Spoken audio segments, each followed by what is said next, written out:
ओम शांति। आज 25 अगस्त 1971 की अव्यक्त बाप दादा के मधुर महावाक्य सुनते हैं।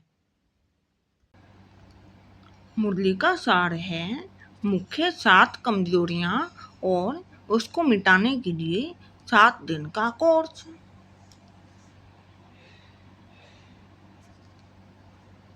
बाप दादा ने कहा, 1 सेकंड में वाणी से परे स्थिति में स्थित हो सकते हो, जैसे, और कर्मेंद्रियों को जब चाहो जैसे चाहो वैसे हिला सकते हो। एक ऐसे ही बुद्धि की लगन को जहाँ चाहो जब चाहो वैसे और वहाँ स्थित कर सकते हो। ऐसे पावरफुल बने हो। यह विधि वृद्धि को पाती जा रही है। अगर विधि यथार्थ है तो विधि से सिद्धि अर्थात सफलता और श्रेष्ठता अवश्य ही दिन प्रतिदिन वृद्धि को पाते हुए अनुभव करेंगे। बाबा ने कहा, इस परिणाम से अपने पुरुषार्थ की यथार्थ स्थिति को परख सकते हो। यह सिद्धि विधि को परखने की मुख्य निशानी है। कोई भी बात को परखने के लिए निशानियां होती हैं, तो इस निशानी से अपने संपूर्ण बुद्धि की निशानी को परख सकते हो। आजकल जो पुरुषार्थियों का चल रहा है, उसमें मुख्य कमजोरियां कौन सी दिखाई देती हैं? पहला है, एक तो स्मृति में समर्थी नहीं रही है। दूसरा, दृष्टि में दिव्यता और अलौकिकता यथा शक्ति नंबरवार आई हुई है। तीसरा, वृत्ति में विल पावर न होने के कारण वृत्ति एकरस न हो, चंचल होती है। चौथा, निराकारी अवस्था का अटेंशन कम होने के कारण मुख्य विकार देह अभिमान, काम और क्रोध, इन तीनों का वार समय प्रति समय होता रहता है। पांचवा, संगठन में रहते व संपर्क में आते वायुमंडल वाइब्रेशन इतना इम्प्रेशन डालता है। छठा, अव्यक्त फरिश्तेपन की स्थिति कम होने के कारण अच्छी व बुरी बातों की फीलिंग आने से फेल हो जाते हैं। सातवां, अपनी याद की यात्रा से संतुष्ट कम। यह है पुरुषार्थियों के पुरुषार्थ की नंबरवार रिजल्ट। बाबा ने कहा, अब इन 7 बातों को मिटाने के लिए फिर से 7 दिन का कोर्स कराना पड़े।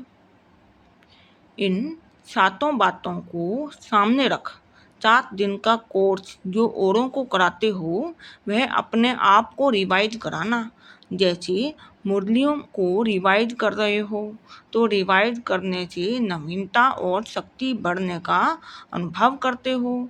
ऐसे अब एकांत में बैठ अमृत वेले जो 7 बातें सुनाई, उन पर एक एक बात का निवारण हर समय हर दिन के पाठ में कैसे समाया हुआ है, वह मनन करके मक्खन अर्थात सार निकालना और आपस में लेन देन करना।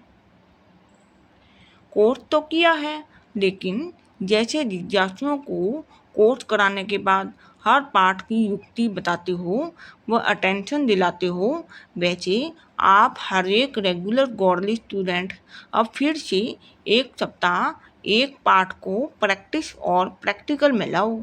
जैसे साप्ताहिक पाठ करते हैं ना, आप लोग भी सर्विस में पवित्रता सप्ताह व शांति सप्ताह का प्रोग्राम रखते हो ना, वैसे ही अपनी प्रोग्रेस के लिए हर पाठ का साप्ताहिक पाठ प्रैक्टिकल और प्रैक्टिस में लाओ, तो रिवाइज होने से क्या होगा? सफलता समीप सहज और स्पष्ट दिखाई देगी, तो श्रेष्ठ तो बन ही जाएंगे। अपने आप को हर संकल्प व कर्म में महान बनाने के लिए सभी से सहज युक्ति की 3 बातें सुनाओ। मन, वचन, कर्म में महानता के लिए पूछ रहे हैं। बाबा ने कहा, महान बनने के लिए एक तो अपने को पुरानी दुनिया में मेहमान समझो। दूसरी बात, जो भी संकल्प व कर्म करते हो तो महान अंतर को बुद्धि में रख संकल्प और कर्म करो। तीसरी बात कि बाप के व अपने दैवी परिवार की हर आत्मा के 7 गुण और श्रेष्ठ कर्तव्य की महिमा करते रहो, जिसमें पहला है मेहमान, दूसरा महान अंतर और तीसरा महिमा। यह 3 बातें चलती रहें तो जो 7 कमियां हैं वह समाप्त हो जाएं।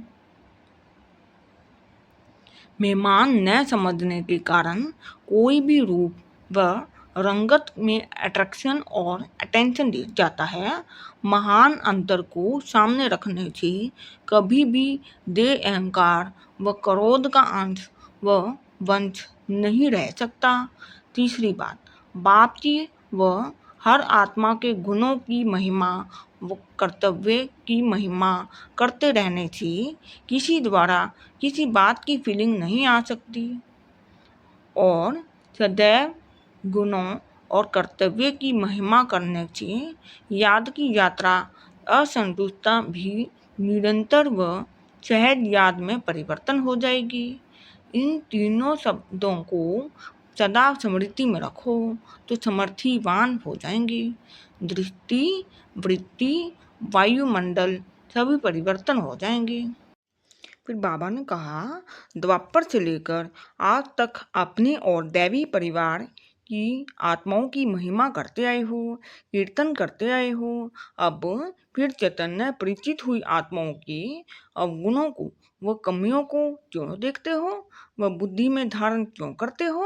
अभी भी सारे विश्व से चुनी हुई श्रेष्ठ आत्माओं के गुणगान करो, बुद्धि द्वारा ग्रहण करो और मुख द्वारा 1-2 के गुणगान करो। फिर दृष्टि व वृत्ति चंचल होगी, किसकी भी कमी की फीलिंग होगी।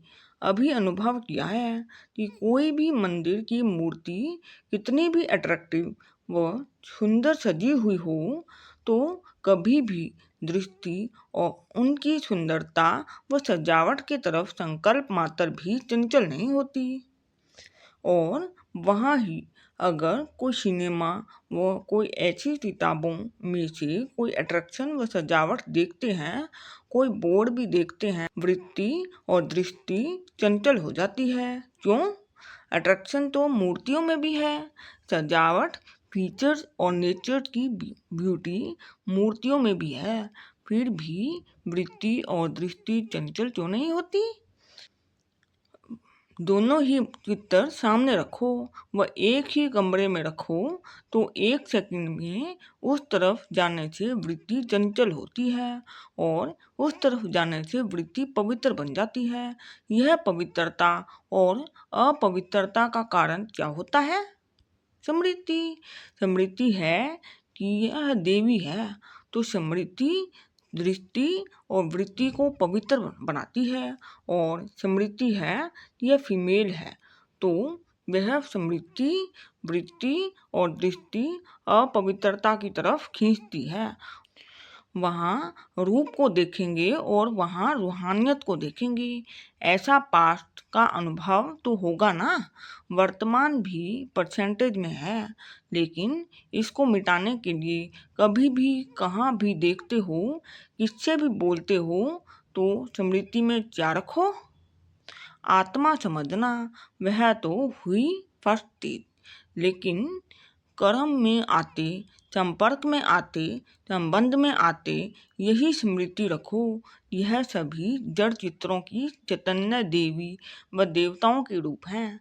तो देवी का रूप स्मृति में आने से जैसे जड़ चित्रों में कभी संकल्प मात्र भी अपवित्रता व देह का अट्रैक्शन नहीं होता है, ऐसे ही चैतन्य रूप में भी यह स्मृति रखने से संकल्प में भी यह कंप्लेन नहीं हो रहेगी और कंप्लीट हो जाएंगी। समझा? यह है वर्तमान पुरुषार्थियों की कंप्लेंट के ऊपर कंप्लीट बनने की युक्तियाँ। अच्छा, भट्ठी वाले अपनी उन्नति कर रहे हैं, पीड़ भी तीव्र है। ऐसे नहीं कि समाप्ति के बाद नीचे उतरते पीड़ कम हो जाए। ऐसा ही पुरुषार्थ कर रहे हो ना? अच्छा, ओम शांति।